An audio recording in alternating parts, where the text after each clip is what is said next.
अस्सलामुअलैकुम वरहमतुल्लाहि वबरकातुह। पुटखंडा कह लीजिए, चरचिटा कह लीजिए, इसके बारे में माशूर में तो चरचिटा ज़्यादा बोला जाता है। चिरचट्टा भी कुछ लोग बोलते हैं इसको। चिरचिटा असल नाम है इसका। बिल्कुल जिस तरीके से गंदम के खोशे निकले हुए होते हैं, इसी तरीके से ये भी दूर से दिखने में गंदम के खोशों की तरह दिखता है, लेकिन ये खोशे नहीं होते, इसमें पत्ते होते हैं। इसका माशूर में जो इस्तेमाल है, यूजेज है इसका, वो महज ये है कि जी गुर्दे का दर्द है, उसको उबाल के पी लो, दर्द ख़त्म हो जाएगा। इसका एक ही काम समझा जाता है। हालांकि ये बड़ी ही कीमती चीज़ है, क्योंकि हसास चीज़ भी है, लिहाजा 12 साल से कम के बच्चों को तो इसका यूज़ नहीं कराया जाएगा। और जब लेना हो तो रोड से ना तोड़िएगा। रोड में जितनी भी चीज़ें लगी होती हैं सारी हैवी मेटल जो होता है, यानी कि पेट्रोल से, डीजल से, कार्बन डाइऑक्साइड से, वो सारा हैवी मेटल लिया हुआ होता है रोड की हर चीज़ ने।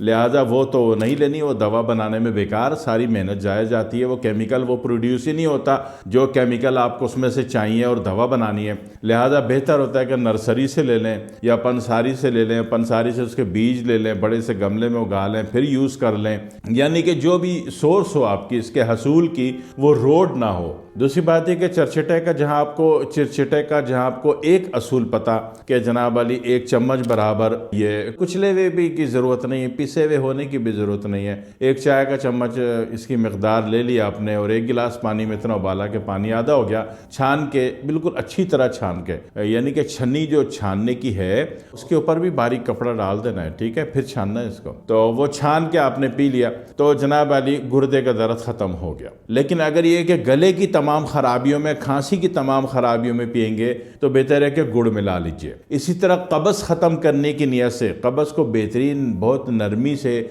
उसकी सारी सख्ती और उसके जुल्म और उसके मसाइब ख़त्म करते हुए बासानी उसको मुल्क से खारिज होने का मौका दे दिया जाता है कि निकल लो। तो ऐसी सूरत में कब होता है कि जब आप इसको गुड़ मिले गर्म पानी से लेंगे तो ये दूसरी चीज़ हो गई। हमारे माशरे में समझा जाता है कि बस चिरचिटा जो है, पुटखंडा जो है, वो जनाब बस गुर्दे का दर्द ख़त्म करता है, दर्द वर्द नहीं, और भी बहुत सारे काम करता है। इसी तरह वो तमाम अहबाब, उनके पाँव में जैसे टीचर हैं, अभी 8 घंटे उन्होंने खड़े होकर पढ़ाना है, तो उनको भी होता है। तो वाट्स आ गए पाँव के नीचे ना, सख्त पत्थर जैसे मस्से पैदा हो गए हैं तलवों में खसूसी तौर पर। तो ऐसी सूरत में वो जब चलते हैं तो बहुत तकलीफ देता है। तो उस सूरत में फिर इसको पीस लिया जाता है, चिरचिटे को या पुटखंडा कह लीजिए, इसको पीस लिया जाता है। पिसवा लीजिए पंसारी से, आप किधर पीसते फिरोगे। वैसे अगर आपने पीसना है इसको ना, चीज़ बंद चीज़ हो उसमें पीसना है, वरना अगर पिसते हुए ये उड़ गया तो आपकी नाक का तो सत्यानाश कर देगा। तो और इसी तरीके से जब इसको अगर आप खुद अपने ग्राइंडर में पीसते हैं तो पीसने के 3-4 मिनट बाद खोलिएगा,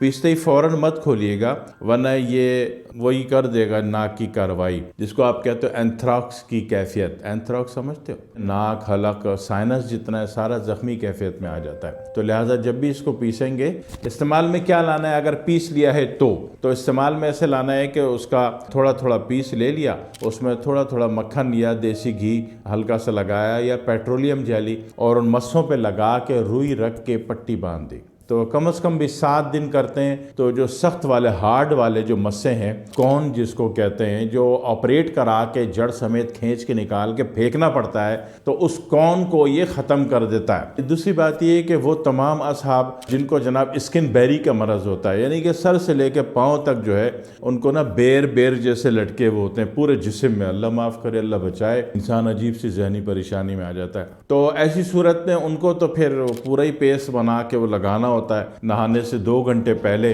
2 घंटे तक उसको बर्दाश्त करना होता है। और पेस्ट उसका मर्जी देसी घी में बना लें, मर्जी मक्खन में बना लें हम वज़न, तो मर्जी दही में बना लें हम वज़न, तो वो जनाब पूरे जिस्म पे लगाना होता है, लगा के 2 घंटे बर्दाश्त करना होता है। उसके बाद उनको गर्म पानी से नहाना होता है। कहीं भी जाके 21 दिन लगते हैं कि वो स्किन बेरी जो पूरे जिस्म में बेर जैसे लटक गया सर से पाँव तक, वो ख़त्म हो जाता है। कौन में ख़त्म हो गया, कौन भी ख़त्म हो गया पाँव के। और इसी तरीके से गले का, हलक का, फेफड़े का कोई मसला है, भयानक तरीन मसला, भयानक समझते हो जहाँ लाखों के इलाज और टेस्टों की भी ज़रूरत पड़ गई है, तो वहाँ पे महज गुड़ थोड़ा मिला के और इसका 1 चम्मच साबुत या कुटा हुआ, पिसा हुआ ना हो, साबुत पीसिएगा नहीं, तो उबाल के छान के अच्छी तरीके से आपने पी लिया तो गले के फेफड़े के हलक के मसाइल हल हो गए। और इसी तरीके से पीने से पेट के कॉन्स्टिपेशन के, आंतों के खुश्की के मसाइल भी हल हो जाते हैं। और एक आखिरी बात ज़हन में रखिएगा कि बहुत अच्छा जो है ये डिहाइड्रेशन को ख़त्म करने वाला एक मीडियम भी है। चीज़ बहुत कीमती है चरचिटा पटखंडा।